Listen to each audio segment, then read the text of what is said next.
Mario Alvarez ក្រោយចាញ់កីឡាករក្របីប្រៃពេជ្រស្បាត់បានផុស spotter បែបនេះទៅកាន់កីឡាករក្របីប្រៃពេជ្រស្បាត់ហើយនឹងផុសរូបរួមជាមួយនឹងកីឡាករក្របីប្រៃពេជ្រស្បាត់បាទជំរាបសួរប្រិយមិត្តបងប្អូនខាង Channel គុណខ្មែរ TV នេះមានព័ត៌មានថ្មីៗមកចែកជូនបងប្អូនទៀតហើយពីកីឡាករក្របីប្រៃពេជ្រស្បាត់និងកីឡាករ Mario Alvarez បងប្អូនប្រហែលជាដឹងហើយកីឡាករក្របីប្រៃពេជ្រស្បាត់ថ្មីនេះប្រកួតឈ្នះកីឡាករ Mario Alvarez នៅលើទឹកដីកម្ពុជាយើងហើយប្រកួតវិញតាមខ្សែកំពត់ Ken Sabert ទៀតផងហើយកន្លងនោះកីឡាករក្របីប្រៃពេជ្រស្បាត់ផ្ដួលកីឡាករ Mario Alvarez ឲ្យបោះបង់ការប្រកួតស្លុប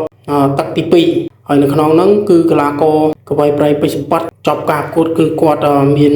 គុណធម៌ល្អខ្លាំងមែនហើយនៅក្នុងហ្នឹងគឺកីឡាករ Mario Alvarez បានផុស spotter បែបនេះថាកីឡាករក្របីប្រៃពេជ្រស្បាត់សូមជាជើងខ្លាំងហើយក៏ជាព្រះប្រុសខ្លាំងរបស់គេមែនក្នុងហ្នឹងបងប្អូនហើយគាត់ថាកីឡាករក្របីប្រៃស្បាត់គឺគ្មានអ្នកខ្លាំងដូចគឺល្អជាងគេហើយ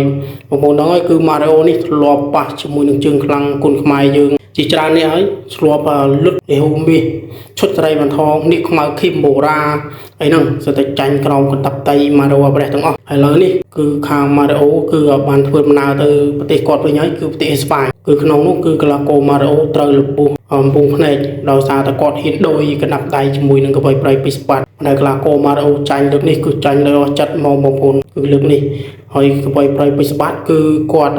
ក្រោយចប់ការប្រកួតប៉ះមួយ Mario នេះគឺគាត់មានឈ្មោះចេញទៅប្រកួតនៅលើទឹកដីសហរដ្ឋអាមេរិកទៀតផងគឺប្រកួតវិញតាមខ្សែក្រវ៉ាត់ប៉ុន្តែអត់ទាន់ដឹងថាខ្សែក្រវ៉ាត់ WBC ឬខ្សែក្រវ៉ាត់ណាទេប៉ុន្តែប៉ះជាមួយនឹងជើងខ្លាំងអាមេរិកហ្នឹងឯងបងប្អូនហើយយើងលើកនេះហើយដឹកនាំទៅដោយខាងសង្វិនគ្រុឌគុណខ្មែរទៅប្រកួតលើទឹកដីសហរដ្ឋអាមេរិកហ្នឹងណាហើយវិញតាមខ្សែក្រវ៉ាត់ធានាថាដឹងទៅគូក្រៅក្មេងរំជួយដែរយើងបងប្អូនគូនេះក្របីប្រៃចេញទៅលើកនេះធ្វើការធ្ងន់ណាស់បងប្អូនជួបគេរបស់ពិតដែលជាកីឡាករ Superstar នៅប្រទេសថៃធ្លាប់ហ្វឹកហាត់មួយថៃនេះផងមិនមែនលំ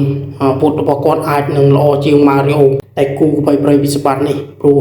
មករយៈការប្រកួតរបស់គាត់គឺឈ្នះច្រើនខ្លាំងដែរហើយជាមួយតើប៉ះក្របីប្រៃវិស្បាត់វាដើមខ្សែក្រវ៉ាត់ទៅជាយ៉ាងណាព្រោះគេក៏ល្អយើងក៏ល្អបងប្អូនអាវុធគឺមិនចាញ់គ្នាគ្រប់គ្រឿងដូចគ្នាអាវុធពិសេសល្អដូចគ្នាប៉ះគ្នាដឹងតែកក្រៅមេជំជួយដៃគូនេះធានាថាកក្រៅខ្លាំងដែរព្រោះក្របីប្រៃវិស្បាត់ទៅការប្រកួតលើកនេះគឺប្រកួតវិញតាមខ្សែក្រវ៉ាត់ហើយនៅក្នុងហ្នឹងគឺលោកគ្រូពេជ្រសុផាន់គាត់ជឿជាក់ទៅលើក្របីប្រៃពេជ្រសម្បត្តិច្រើនទៅលើកនេះព្រោះលើកទី1ឈ្នះបានខ្សែក្រវ៉ាត់ WCK មួយខ្សែនៅលើទឹកដីសហរដ្ឋអាមេរិកជាមួយលើកទី2ហើយលើកលៀងថាការប្រកួតនេះគឺវិញតាមខ្សែក្រវ៉ាត់ WBC ផងបងប្អូនជាមួយក្របីប្រៃពេជ្រសម្បត្តិយកលើទឹកដីសហរដ្ឋអាមេរិកបាន WBC មួយខ្សែនិង WCK មួយខ្សែគឺគីឡូ60ប្រទេសខ្មែរគឺរោគគីឡូគ្មានទេក្របីប្រៃពេជ្រសម្បត្តិគឺមកប្រហែលឆ្នាំនេះគឺជោគជ័យបានខ្សែក្រវ៉ាត់ច្រើនខ្លាំងទេហើយជាកីឡាករគំរូមួយរូបដែលដល់បងប្អូនថ្នាលគំរូតាមដល់កីឡាករក្របីប្រៃស្បាត់បងប្អូនហើយមានព័ត៌មានប្រទេសជូនបងប្អូនអ្នកមកថ្មីៗភ្លេចចុច Subscribe និងមួយ post សាក់ដឹងព័ត៌មានថ្មីៗ